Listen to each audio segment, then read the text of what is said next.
Gospel of the day from the Gospel according to Matthew, chapter 10, verses 26 to 33. Jesus said to the 12, "Fear no one. Nothing is concealed that will not be revealed, no secret that will not be known. What I say to you in the darkness, speak in the light.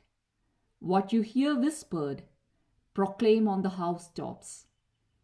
And do not be afraid of those who kill the body, but cannot kill the soul. Rather, be afraid of the one who can destroy both soul and body in Gehenna. Are not 2 sparrows sold for a small coin? Yet not one of them falls to the ground without your Father's knowledge. Even all the hairs of your head are counted. So do not be afraid. You are worth more than many sparrows. Everyone who acknowledges me before others, I will acknowledge before my heavenly Father. But whoever denies me before others, I will deny before my heavenly Father." In the Gospel, Jesus exhorts us, "Do not fear, do not be afraid." There is a false fear and a true fear.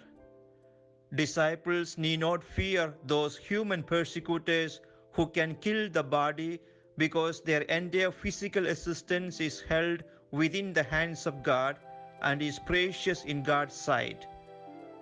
Jesus knows that fear and the threat of death can paralyze one. As the Lord of the living and the dead, he knows that physical death is not the end.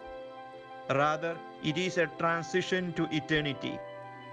Therefore, he exhorts us, "Do not be afraid of those who can kill the body, but cannot kill the soul. Rather, fear him who can destroy both body and soul in hellfire." The only valid fear for disciples should be that of falling apart of God's favor, and so of losing not one's body but one's soul. Our Lady at her merciful apparition at La Salette begins her conversation with these words, "Do not be afraid."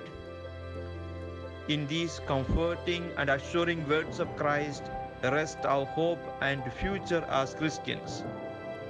Every hair on your head has been counted, so there is no need to be afraid.